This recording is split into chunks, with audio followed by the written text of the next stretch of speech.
খুবই দুর্দান্ত আর মজাদার একটা রেসিপি শেয়ার করছি। আর খাবারের এই প্লেটটা দেখার পর যে কেউ নিজেকে কন্ট্রোলই করতে পারবে না, এত মজাদার একটা খাবারের রেসিপি শেয়ার করছি। আসসালামু আলাইকুম everyone, welcome back to move and lits blog. চলে আসলাম আমাদের নতুন রেসিপিতে।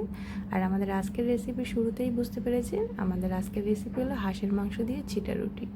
হাঁসের মাংস দিয়ে ছিটা রুটি খেতে কী যে দারুণ মজা, শীতের জন্য এটার অপেক্ষা করতে না পেরে শীতের আগেই বানিয়ে নিলাম। তো রেসিপিটা শুরু করার জন্য প্রথমে আমি এখানে ফ্রাই প্যানে বেশ কিছুটা পানি গরম করে নিয়েছি। আর গরম পানির মধ্যে দিয়ে দিলাম হাঁসের মাংস, দিয়ে বেশ কিছুক্ষণ একটু জাল করে নেব। হাঁসের যে একটা গন্ধ থাকে, সেই গন্ধটা দূর করার জন্যই আর কি গরম পানির মধ্যে হাঁসের মাংসটা দিয়ে নিলাম। হাঁসের মাংসটা ভালো করে আমার পরিষ্কার করে নেওয়া হয়ে গিয়েছে। এখন আবার একটা কড়াই বসিয়ে দিয়েছি আমি চুলায়। কড়াইটা যখন বেশ ভালো করে গরম হয়ে যাবে, তখন আমি এতে দিয়ে দেবো প্রায় 1 কাপ সয়াবিন তেল। তারপর দিয়ে দিচ্ছি কেটে রাখা পেঁয়াজ আর মরিচ। আমি এখানে পেঁয়াজের পরিমাণটা একটু বেশি দিয়েছি। আমাদের বাসায় যখন হাঁসের মাংস বা মুরগির মাংস রান্না করা হয়, তখন পেঁয়াজের পরিমাণটা আমি একটু বেশি দিতে চেষ্টা করি। এতে কিন্তু গ্রেভিটা অনেক মজাদার হয় আর খেতে কিন্তু দারুণ লাগে। এরপর অল্প একটু লবণ দিয়ে দিচ্ছি। এতে করে পেঁয়াজটা অনেক নরম হবে আর ভেজে নিতেও সুবিধা হবে। বেশ কিছুক্ষণ নেড়ে চেড়ে নেওয়ার পর যখন পেঁয়াজটা এরকম হালকা ব্রাউন কালার হয়ে আসবে, তখন আমি এখানে 2 চামচ ভরে ভরে আদা আর রসুন বাটা দিয়ে দেব। এখন ভালো করে পেঁয়াজ আর মরিচের সাথে আদা আর রসুন বাটাটা মিশিয়ে নেব। বেশ কিছুক্ষণ মিশিয়ে নেওয়ার পর এখানে কিছু শুকনো উপকরণ দিয়ে দেব। এখানে আমি প্রায় 1.5 টেবিল চামচের মতো লবণ দিয়ে দিচ্ছি। আর লবণটা বুঝে শুনে দিবেন, যেহেতু আমি পেঁয়াজটা ভেজে নেওয়ার সময় হালকা অল্প একটু লবণ দিয়েছিলাম, এই জন্য আমি 1.5 টেবিল চামচ লবণ দিয়েছি। এরপর 1/2 টেবিল চামচ হলুদ গুঁড়ো, 1.5 টেবিল চামচ ধনিয়ার গুঁড়ো, 1 টেবিল চামচ জিরার গুঁড়ো আর 2 টেবিল চামচ শুকনো মরিচের গুঁড়ো দিয়ে দিচ্ছি। আর মশলাগুলো ভালো করে মিশিয়ে নিচ্ছি। বেশ কিছুক্ষণ মশলাগুলো ভেজে নেব। আর এই সময় চুলার ফ্লেমটা কিন্তু একেবারে মিডিয়াম টু লো ফ্লেমে আছে, একেবারে হাই ফ্লেমে মশলাটা কষাতে যাবে না, এতে করে কিন্তু মশলাটা পুড়ে যেতে পারে। আর অল্প একটু পানি দিয়ে আমি মশলাটা ভালো করে কষিয়ে নিয়েছি। এই পর্যায়ে আমার ভিডিওটা একটু স্কিপ হয়ে গিয়েছে। অল্প একটু পানি দিয়ে মশলাটা কষিয়ে নেওয়ার পর এখানে আমি দিয়ে দিলাম 1 টেবিল চামচের মতো গরম মশলার গুঁড়ো। আর এই গরম মশলার গুঁড়োটা সম্পূর্ণ আমি নিজে তৈরি করেছি। অনেকগুলো মশলা দিয়ে তারপর আমি গরম মশলাটা বাড়িতে তৈরি করে রাখি। আর যেহেতু নিজের হাতে তৈরি করা গরম মশলা, এই জন্য আমি এখানে 1 চামচ দিয়েছি। এতেই অনেকটা ঘ্রাণ বের হয়েছে। আর এই সময় মশলার মধ্যে যদি গরম মশলার গুঁড়োটা দেওয়া যায়, তাহলে মশলার টেস্ট এতটাই বেড়ে যায় যে শুধু মশলা দিয়ে আপনি ভাত খেয়ে নিতে পারবেন। তারপর হাঁসের মাংসটা দিয়ে সবগুলো ভালো করে মিশিয়ে নেওয়ার পর ঢাকনা দিয়ে রেখে দিয়েছিলাম কিছুক্ষণের জন্য। আর ঢাকনা তুলে দেখে দিচ্ছি, সামান্য কিছুটা পানি বের হয়েছে আর হাঁসের মাংস থেকে কিন্তু তেল বের হয়েছে। আর যেহেতু এই অল্প পানি দিয়ে হাঁসের মাংসটা সিদ্ধ হবে না, এই জন্য আমি ভালো করে মিশিয়ে নেওয়ার পর হাঁসের মাংসটা সিদ্ধ করার জন্য প্রায় 2 কাপের মতো পানি দিয়ে দিচ্ছি। 2 কাপ পানি দেওয়ার পর আবারও ভালো করে মিশিয়ে নিচ্ছি। আর মিশিয়ে ঢাকনা দিয়ে ঢেকে রান্না করে নেব বেশ কিছুক্ষণ। আর চুলার জালটা কিন্তু মিডিয়াম টু লোতেই রাখবো। বেশি জাল দিলে কিন্তু পানিটা তাড়াতাড়ি শুকিয়ে যাবে, হাঁসের মাংস কিন্তু সিদ্ধ হবে না। আবারও ঢাকনা খুলে একটু মিশিয়ে নিচ্ছি বা নেড়ে চেড়ে দিচ্ছি, যাতে মশলাগুলো তলানিতে লেগে না যায়। এই সময় আমি দিয়ে দিচ্ছি কয়েকটা আস্ত রসুন। হাঁসের মাংস, গরুর মাংস যেটাই বলেন না কেন, আমাদের আস্ত রসুনটা খেতে কিন্তু ভীষণই ভালো লাগে। এজন্য আমি এখানে কয়েকটা আস্ত রসুন দিয়েছি। আর আপনারা যদি আস্ত রসুনটা স্কিপ করতে চান তাহলে স্কিপ করতে পারেন। আর যদি আস্ত রসুনটা খেতে পছন্দ করেন, তাহলে এরকম দেশি রসুনের যে মিডিয়াম সাইজের রসুনটা থাকে সেটা দিতে পারেন। খুবই সুন্দর একটা টেস্ট আসে।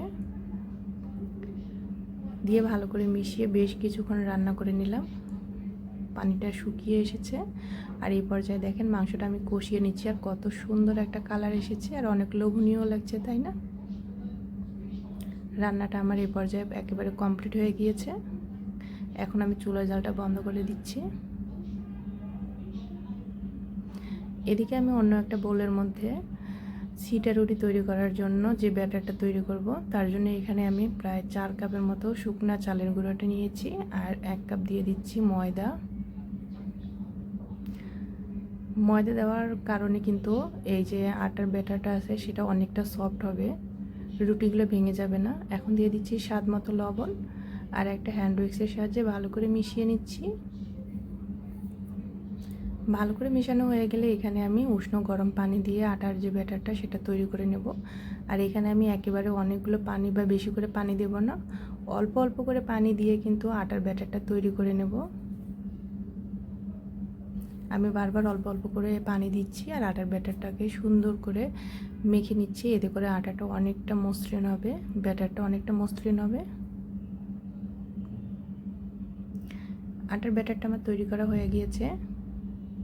এখন আমি দেখিয়ে দিচ্ছি যে কনসিস্টেন্সিটা কেমন হবে। একেবারে বেশি পাতলাও না আর বেশি ঘনও না, এরকম একটা থিকনেস থাকবে।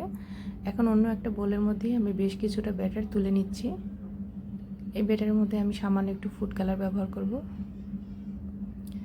এখানে আমি 3 থেকে 4 ফোঁটার মতো আর কি গ্রিন ফুড কালারটা দিয়ে দিলাম। আর হ্যান্ড উইক্সের সাহায্যে আবারও ভালো করে মিশিয়ে নিচ্ছি। মেশানো হয়ে গিয়েছে। এখন চুলায় একটা ফ্রাই প্যান বসিয়ে দিয়েছি। আর ফ্রাই প্যানটা গরম হয়ে আসলে উপর থেকে কিছুটা তেল ব্রাশ করে দিয়ে এরকম একটা বোতলের মধ্যে আটার ব্যাটারটা ভরে নিয়েছি আর একটা ফুটো করে নিয়েছি। আর এভাবে করে আমি ঘুরিয়ে ঘুরিয়ে রুটিটা দিয়ে দিচ্ছি। ছিটা রুটির যে একটা ছিটা ছিটা ভাব আছে, এটার মধ্যে ছিটা ছিটা তেমন কোনো ভাব নাই। এখানে আমি ডিজাইন করে দিচ্ছি। আর মজার বিষয় হলো যে জীবনে প্রথমবার আমি এই ছিটা রুটিটা বানাচ্ছি। ইউটিউব, ফেসবুক যেটাই বলেন না কেন, ইউটিউব থেকে দেখে শেখা। আর যে সকল আপুর ভিডিও দেখে আমি এই রেসিপিটা শিখেছি সেই সকল আপুদেরকে আমি ধন্যবাদ জানাচ্ছি। এভাবে করে আমি তো কখনো ডিজাইন করি না, এবার ছিঁড়ে ছিঁড়ে কখনো রুটি বানাই না, কী ডিজাইন করব না করব বুঝতে পারছি না। এই জন্য ঘুরিয়ে পেঁচিয়ে যেভাবে মন চাচ্ছে আর কি সেভাবে দিয়ে দিয়ে আমি এই ছিটা রুটিগুলো তৈরি করছি। যেটাই হোক না কেন, শখের মানুষের জন্য করতে গিয়ে যেভাবে মন যাচ্ছে সেভাবে আর কি রুটিগুলো বানিয়ে নিচ্ছি। কী আর বলবো, দেখেন কীভাবে ঘুরিয়ে ঘুরিয়ে পেঁচিয়ে পেঁচিয়ে আমি রুটিগুলো তৈরি করে নিচ্ছি। কী ডিজাইন করবো আর কি বুঝতেই পারছি না, আর কীভাবে দেবো, মাথা কোনো কাজই করছিল না। এভাবে এজন্য যেভাবে মন চাচ্ছিলো আর কি সেভাবে দিয়ে দিয়ে আমি রুটিগুলো তৈরি করে নিচ্ছি। আর রুটিগুলো দেওয়ার পর কিন্তু মানে আটার ব্যাটারটা দেওয়ার পর প্রায় 1 থেকে 1.5 মিনিটের মতো রাখতে হবে, যেহেতু আমি রুটিগুলো লো ফ্লেমে ভেজে নিচ্ছি। তারপর উপরটা যখন ভালো করে সিদ্ধ হয়ে যাবে তারপর এরকম 2 পাশটা মুড়িয়ে নেওয়ার পর কিছুক্ষণ কিন্তু ভেজে নিয়ে তারপর তুলতে হবে। রুটিগুলো আমার ভেজে নেওয়া হয়ে গিয়েছে। এখন আমি তুলে নিয়ে পরিবেশন করছি। অনেক লোভনীয় আর মজাদার একটা খাবার। হাঁসের মাংস সাধারণত শীতের সময় খেতেই কিন্তু বেশি মজা লাগে, আর সাথে যদি এরকম ছিটা রুটি হয় তাহলে তো কোনো কথাই নেই। আর আমাদের ওইদিকে ছিটা রুটি দিয়ে খায় না, আমাদের ওইদিকে হাঁসের মাংস ধানের আটার যে রুটিটা হয় সেটা দিয়ে বেশিটা খাওয়া হয়। আর ছিটা রুটি আমাদের ওইদিকে খায় না বলে আমিও কিন্তু এই জন্যই বানাইতে পারতাম না। যাই হোক, শিখে নিয়েছি, কাজে লাগলো আমার। আর অনেক লোভনীয় একটা খাবার। রেসিপি ভালো লাগলে তো শেয়ার করবেন আর আমার চ্যানেলটা সাবস্ক্রাইব করে আমার পাশে থাকবেন। আল্লাহ হাফেজ।